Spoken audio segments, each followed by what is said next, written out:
Hello students, welcome back to the video lecture on computer organization. In this video, I'll be explaining you about the addressing modes used in different modern processors. So what these addressing modes are? These are the different ways in which the location of an operand is specified in an instruction. Within an instruction, the operand location where the operand is lying, that is defined by the addressing modes. Okay, where that exact data is present within an instruction. Specifying that is nothing but addressing mode. Okay, so now I'll be discussing about the different addressing modes which are used in different modern processors. Okay, so here you can look at the different addressing modes which are supported by different modern processors. One is immediate addressing mode, the second is register addressing mode, third is direct, or it can be named as absolute addressing mode, fourth is indirect addressing mode, fifth index addressing mode, then base with index addressing mode, then base with index and offset addressing mode, next is relative addressing mode, next comes auto increment and then auto decrement. So all these are the addressing modes which are available. Okay, now let's discuss about these in detail.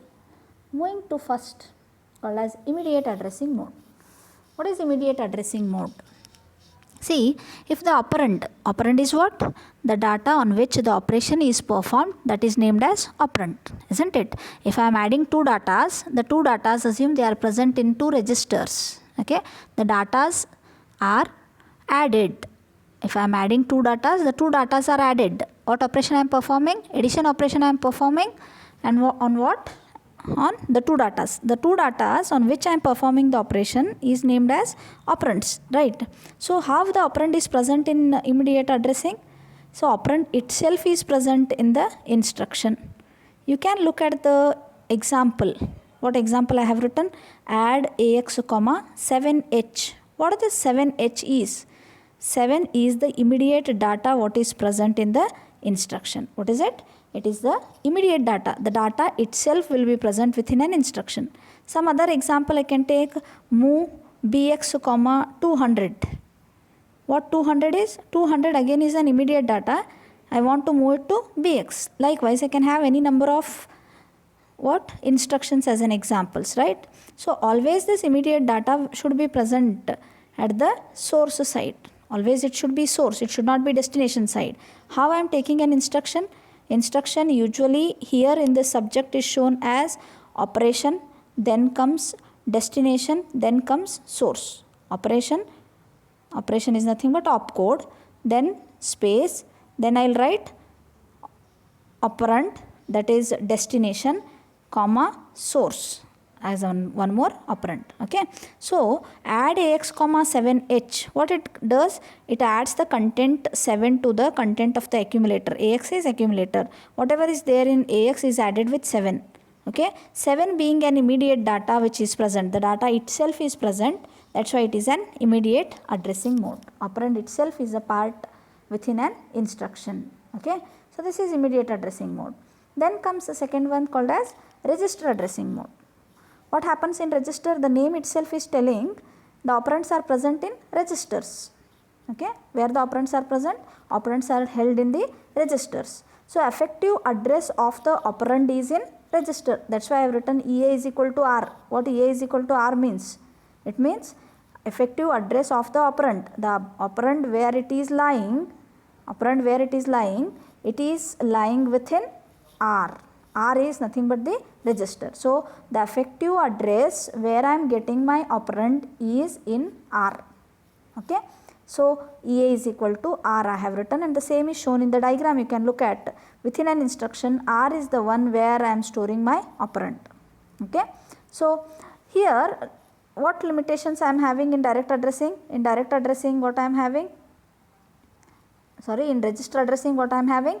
I have only few number of registers which can be used out, and those should be used for holding the operands. That is one of the limitation. Okay, but very small address fields are needed here. Example for register addressing is move AX, BX. See, AX is holding one data, BX is holding one more data. So AX and BX both are registers. What they are? AX and BX both are registers. That's why it is register addressing mode. Add AX comma BX is one more example which is taken here. So one data is present in AX, one more data is present in BX. As the two datas are present in registers only, this is named as register addressing mode. What is done here? The content of AX, the content of BX both are added and stored in AX back, isn't it? So what is there in register addressing mode? Both the operands may be, okay. So the operands are present in registers in the instruction. The operands are present in the registers only, then it is register addressing mode, okay. Then next comes direct addressing mode. What happens in direct addressing mode? Yes, the addresses are used to access the operand. What?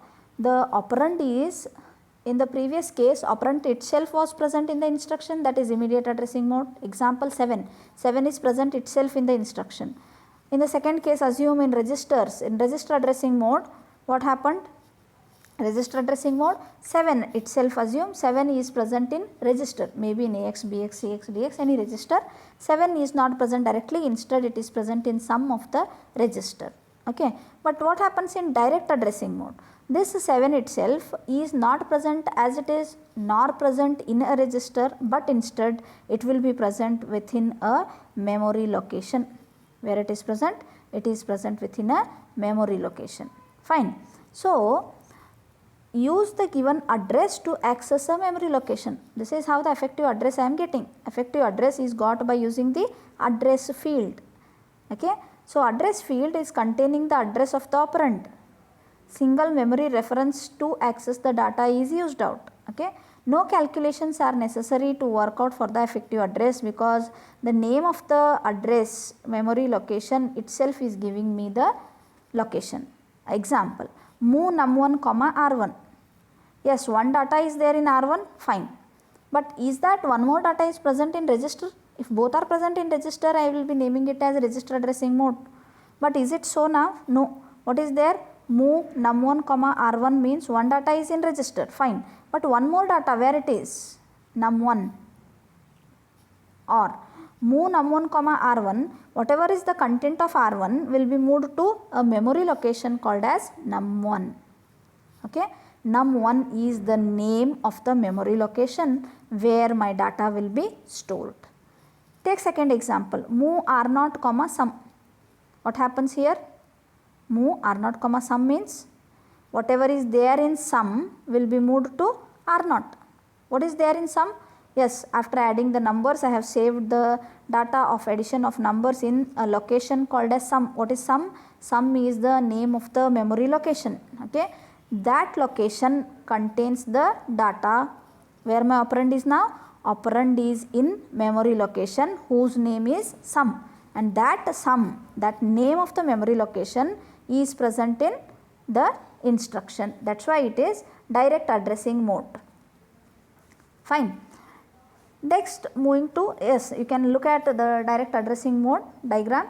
A contains what A is. A is, assume the name of the memory location, fine.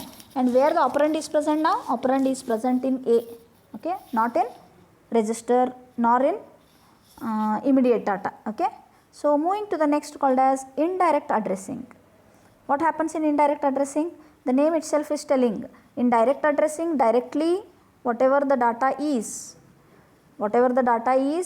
present in the memory location, and that memory location itself is present in the instruction. That is, directly the memory location is available, and in that memory I will get the data. This is direct. But what happens in indirect? The name itself is telling I am not getting the location directly. Where that location will be then? Yes, see now.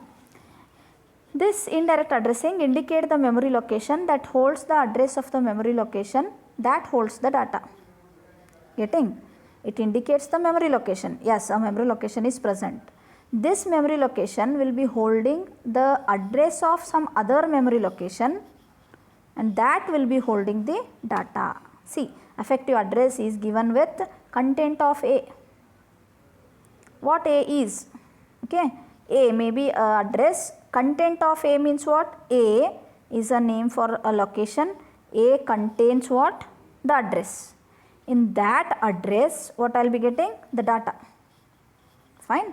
Where the data is? 7 is not present in A directly. Okay. A contains some memory location, maybe 2000. A is equal to 2000. That 2000 is the memory location, assume. In that 2000th location, it contains what? The data. Operand is present at that. Okay. So, this is indirect way. Then indirect way you can look at, see, it is specifying A is present, maybe R, maybe a register R1, R2, R3. That register is containing the memory location. Okay. That memory location contains the operand. Fine. Then next comes index addressing. What is index addressing? The effective address is generated by adding a constant value to the content of register. How I will get the operand? I will get the operand in some address. In which address? That address will be calculated. How? By adding a constant value to the content of a register. Example, you can look at, add 20 of R1, R2. Okay. I am having the data. One data is there in R2, fine. One more data where it is present. One more data is present at some location. What location it is has to be calculated, isn't it? How I will calculate that? 20 is the constant value. I will be adding this 20 with the content of R1. What R1 is? R1 is a register. R1 contains some memory location. In that memory location, I will be getting the data. Okay. Assume I have 10 and 20 as two numbers. 20 is present in R2, assume. Where 10 is present? 10 is present in a location which I will get by adding 20 with content of R1. What is content of R1? R1 contains some memory location. Again assume it is 2000. At 2000th location it contains a data. Fine. So, this is how I am calculating the effective address, and that you can get it from the slide. EA is equal to X plus content of Ri. What it means? X is a constant value which is in the example 20 and Ri is register R1.